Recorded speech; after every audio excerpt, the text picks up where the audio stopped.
Hanggang ngayon, kinikilabutan pa rin ako kapag naalala ko yung kwento na to. Pero sige, isi-share ko na sa inyo. Story time, mga 2 years ago, pauwi ako galing trabaho. Dumaan ako sa Ayala Avenue. Tapos may nakita ako na parang kumusyon ng mga tao. Merong na-aksidente. So pagsilip ko, isang lalaki, nakapulang damit, tapos itim yung helmet. Meron siyang malaking hiwa sa mukha, tapos puro dugo yung damit niya. Nakikiusyoso ko, tapos biglang may sumigaw sa akin, sabi niya, tumawag ka ng ambulansya.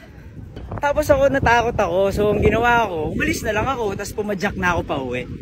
Nakita ko na lang sa Facebook na yung lalaki, na aksidente siya, tapos hit and run, tapos dead on arrival.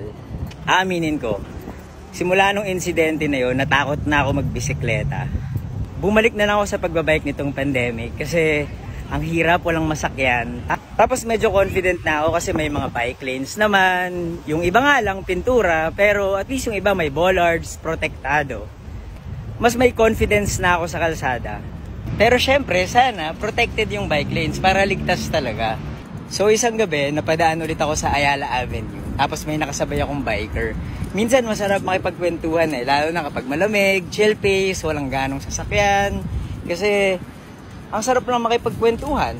Pagdating namin sa stoplight, bigla niya akong binulungan. Sabi ba naman niya sa akin, next time kapag sinabing tumawag ka ng ambulansya, tumawag ka ng ambulansya. Nakakulay pula siyang damit at itim yung helmet niya. Tapos bigla akong napansin yung malaking hiwa sa mukha niya.